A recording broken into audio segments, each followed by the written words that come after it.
Lights, camera, action. There we go.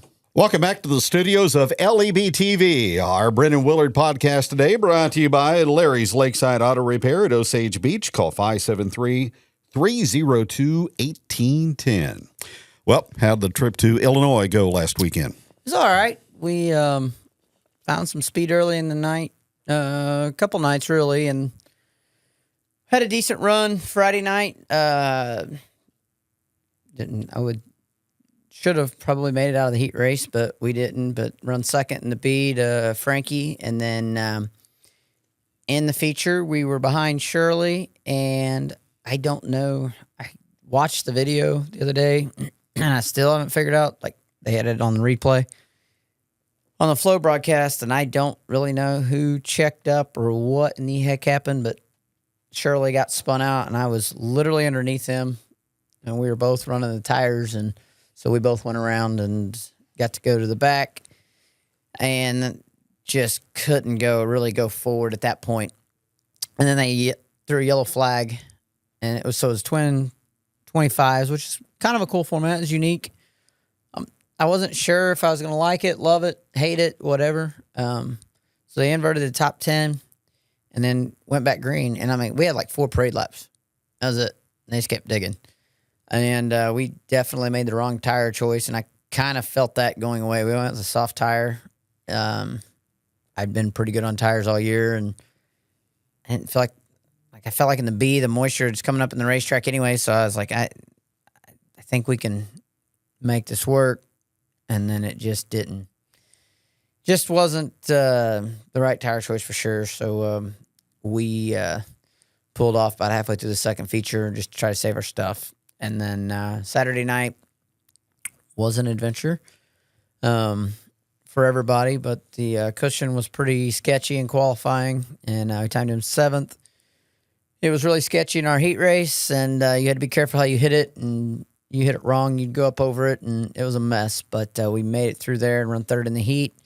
Started 9th in the feature, and first 40, 50 laps were pretty good. We're top 10, top 12 car, and then the end just went away. You know, car just went away, and I just didn't make the right adjustments for the feature. But it was a 75-lap feature, and it was just a little bit to learn on that. So I think we ended up 14th. But all in all, it was a good weekend. It's tough, very tough field of cars. Anytime you have Pierce and Sheppy and Shirley and all the World of Outlaw guys there, Dennis Erb, those guys are pretty tough. So a regional series, a good regional series like that's hard enough as it is. And then you add in all your national tour guys. It makes it pretty rough weekend for everybody, but it's good. That's why we go race the way we do. And you definitely get better and elevate your program when you race against those guys every week. Any mishaps as far as mechanical issues that need to be corrected? We've got a lot to do. So we've raced, I think it was, counted last night, I think 7 out of the last 8 weekends or something like that. So we've got 30 events in on the year at this point. So one of our cars, the rear end, we're pulling the rear end out, changing it or sending it off, make sure it's fresh. Then we got a brand new rear end we'll put in, and then use the other rear end for spare. Just maintenance issues, pull the transmissions out, completely go through those. One of our cars has only got like 3 or 4 races on it, so it's fine.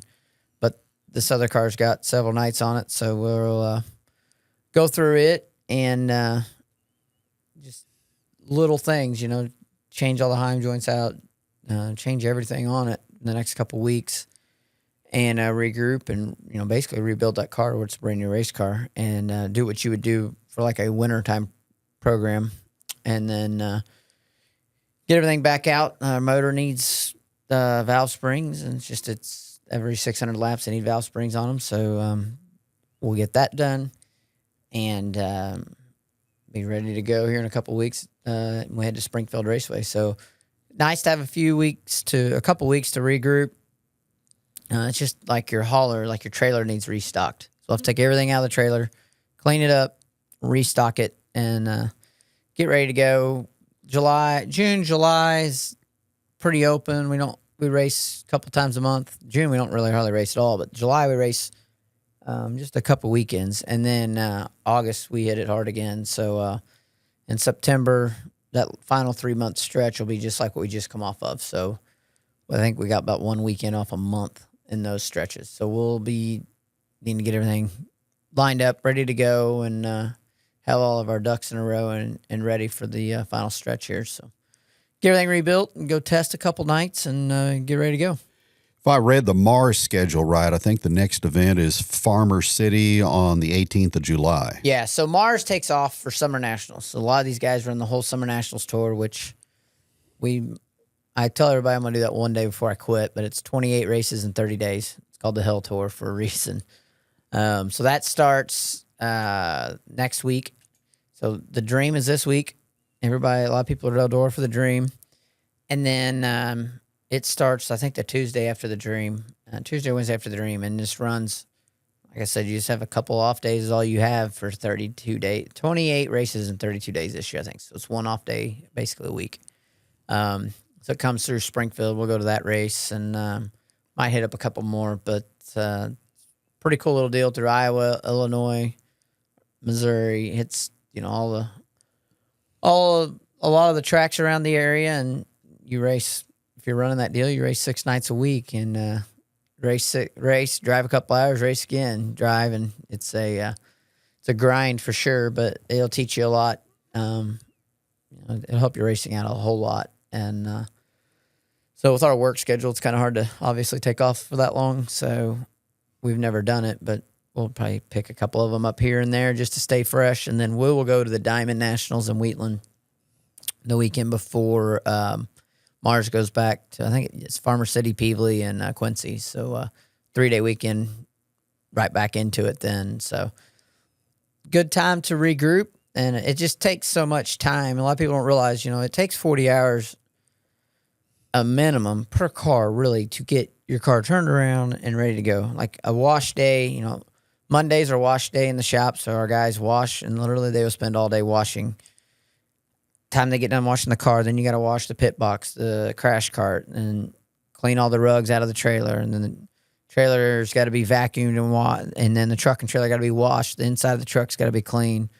Your shop's got to be clean. Like it's never ending. So it's a lot of work, and really it's a full-time job for 2 guys to do what we've been doing. So,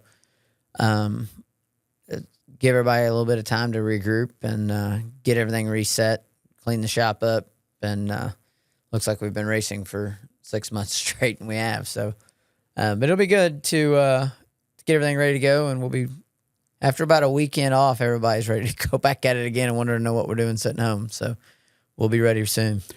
Any big changes in the setup between Friday and Saturday? Not really. Benny Giuliani does all of our stuff, all of our shocks and springs with Bill Stein, and just really gave us a good baseline. And if you get your baseline close, you don't really have to make too many changes. We tweaked just a little bit on each corner of the car that we felt like needed it. And I felt like the changes we made for Saturday were good and just didn't make a big enough swing for the feature. Mars is unique. They don't do a burn off. So most series, you got to weigh 2350, driver and car. And usually after the feature, they give you 1 pound per lap burn off. Where Mars, there's no burn off. So that's very different. So it was a 75 lap race, knowing you have to weigh 2350 after. So we should have bolted lead on, but we didn't. We chose to run a full load of fuel, fill the car completely up with fuel. So that was different, just different things that we did. But the biggest thing was just making sure that, we had everything double checked and ready to go, because it was pretty wild in the heat races on Friday night. And the cushion at LaSalle was, it was sketchy sometimes, but it's an Illinois cushion. That's what you go to Illinois for. And great racetrack. And they gave us a really good racetrack both nights. And the features on Friday night were phenomenal. And the crowd was great. Seeing a packed grandstand on a big event like that, I know the track ownership side a little too well, right? And you see an event with, it was over $100,000 purse for that weekend. So that takes a lot of people in the grandstands to make that work. A $35 ticket, you got to have 3,000 people in the grandstands just to cover your purse on both nights. So that, they did that, you could tell, but it's still a big risk. And that's just a purse. That's not counting, it's probably a $120,000 event to put that on. So in reality, you need 4,000 people there to make it break even. So a huge risk on their part. And I think it looked like it paid off. And the coverage from Flow was cool. And Flow really promoted it. It's one of their bigger events of the year. We were kind of the only late model race around last weekend. So it went from a regional race to a national tour race. But it was nice running for $25,000 to win, too. That was good. And start money was, I think it was like $1,200 to start on Saturday night. So that's big. Like, start money makes it worth your while to drive up that way. And, if you just made both races, it's about a $2,000 weekend. So that's good. That's pays some bills, pays some tire bills, pays some diesel fuel bills, and pays some race fuel. So takes a lot to go up and down the road. And purse money always makes it that much better. So, a guy like Bobby Pierce, had a $30,000 weekend, and he's going to go race for another $100,000. So, but Bobby's season, it was his 16th win already, and his season that he's having right now is incredible. And I don't think he's getting the attention he really should yet. But if he goes and wins Eldora, that'll change that again. But he's having an Aaron Judge type of season, isn't he? He is, and Bobby does not get the credit that he deserves, in my opinion. Like, I think Ricky Thornton's great, Jonathan Davenport, Bobby, they're all right there together. And I don't really know, you could make an argument one way or the other for them being the top three, but no doubt they're the top three in our sport right now. And I just look at Bobby and think of, you look at Kyle Larson, you look at Tyler Reddick, who come from dirt. I just think Bobby Pierce, if he was given the right opportunity in NASCAR, would have made it. I know the opportunities he was given. I know firsthand, the pavement, we did a pavement deal with him 10 years ago, and he was just a kid, and I think he was 16, just kind of got thrown to the wolves there. And NASCAR, I felt like, just sent him to New Smyrna in a super late model and just set him up for failure. And they just threw him in the deep end too much. And it's very hard to do that, and take a 16-year-old kid and just be like, here, you've driven a dirt late model with a direct drive transmission. Now you're in a 3-speed that's got a clutch and a whole different form of racing, like completely different. And like now that I've driven so many dirt late models like it, I was like, what? Why didn't they let this kid go have 6 months or a year? He did get to run Dale Jr.'s car, late model one night, Hickory. I think he won too, just a weekly show there. And had some asphalt starts in the truck series with Mike Mettler. But I just don't feel like he was given, just didn't have the sponsorship money, obviously. But at the same time, you look at his T-shirt sales, you look at what he's making right now, he's making more money than he would be at a low-level Cup Series ride anyway. So it's probably happy where he's at. But you watch a guy like Bobby, and you watch Ricky Thornton, you watch Jonathan Davenport, and then you go watch the Cup races on Sunday, and you're like, these guys are just as good, if not better.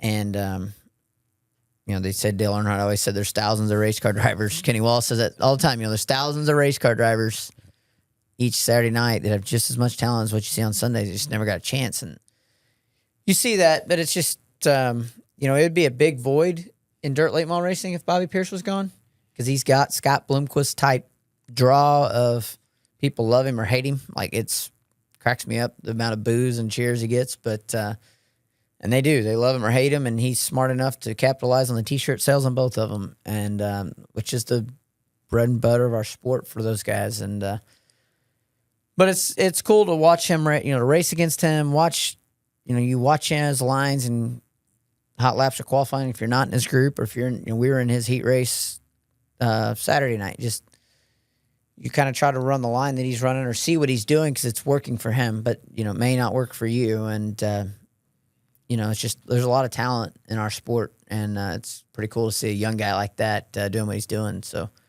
watch a guy like Dennis Erb, who's just a surgeon on the bottom. And that heat race Saturday night with Dennis Erb and Ryan Unzinger was incredible. And they were both fighting hard for the bottom and for the lead in their heat. And it had been top dominant the first two heat races, and these guys are on the bottom and digging and raced each other hard and clean. And that's why we race, is to see guys race like that. And that's the fun part, when you race side by side with guys and you don't touch and you don't give them an inch. But you make sure that you give them a lane, but don't give them anything more than that lane, right? And it's fun to watch and that's when it's the most fun to race for sure. Yep. Well, good to see Midway Speedway back in action this past weekend. This is their program resumed. They've got the Les Hayes Memorial coming up this Friday. Justin Day of Lebanon won the Hornet feature at Midway. 65 cars, so good car count at Midway. Good car count. Big shout out to Justin. He does our graphics at Icon Graphics and does everybody's graphics, I think, around here right now. But that was a big win for him. Yep. Chris Jackson won the B-Mod feature. Tyler Knudsen, the Midwest Mods. Superstock, Mike Muskrat out of Oklahoma. And Trent Houston of Buffalo won the Pure Stock feature at the Midway. 128 cars at Springfield, so that's par for the course there. Jerry's got it going on. Yep. And a good car count at I-44. They had 47, and they've built that Crown Vic class up to 18 now. It's pretty cool. I know they said they had 27 entered for the year, or registered at the beginning of the year, and I kept telling Aaron, if you get 18 to 20 to show up, it'll be a good show. And I need to go and show me dirt and watch the replay of it, but I saw some pictures, and pretty wild race there. I saw the Charger wreck too, the Hornet wreck too. That was pretty wild to see Ronnie Taylor's car hit the concrete barrier like that. That was a ride. Jimmy Phone won the late model feature. Street Stock went to Devin Russell, and Sam Douglas won the Bandolero. Cool for Sam. Big win for Jimmy Phone too. Dylan Bates dominated last year. They're 2-2, right? It's even on wins, I think. Or has there been? I know there's been 4 or 5 races, but that's Jimmy's second win. I think Dylan's won too. So the Steve Holt race is coming up. Steve Holt Memorial's coming up, so that'll be big for them guys. And that'd be a big race to win. To me, that if you look at I-44 schedule, the 2 races you want to win this year would be the Steve Holt Memorial. It's kind of back-to-back, and then the Larry Phelps Memorial as well. So those will be back-to-back nights, and pretty cool to see how competitive the late model class is there right now. With 2 different winners, and basically the wins just split in half like that. And you give Joe Ross a good night, he's got a chance. And there's a lot of those guys that have got good race cars, and it's pretty cool to see how everybody's pretty equal, and they've got a good rule package there. And if you don't, it's really hard to people understand. It's very affordable. An asphalt late model racing in I-44 is cheaper than a Midwest mod racing most dirt tracks right now. So pretty affordable race cars out there, and they're doing a pretty good job of making that happen. Shout out to Nick Bradshaw as he won the Charger feature. Also coming up on June the 14th, in addition to the Steve Holt Memorial, they've got the Faster Pastor race, and I know they're booked up for that, so that's always something that will bring the congregations out to I-44. Yeah, hopefully. I got to make sure Roger Shearer does not. If it's on the little track, Roger will be all right, but I need to find out who's racing for First Baptist Church. So Roger let us down and greatly disappointed us last year. So he gave everybody a night to remember. The wreck, heard around the world was Roger. But I saw he was in the fuel and he never lifted. But that Faster Pastor race would be really cool, especially on the little track. All right, Flow Racing Night at Eldora tomorrow, so that gets things underway, and then June 5th through the 7th. And the Dream is this week, biggest paying dirt late model race of the year, over $100,000 to win, and pretty cool event. You watch, I don't see how you could bet against Jonathan Davenport. They've got one car that's won, I think that car's won over $2 million now. Wow.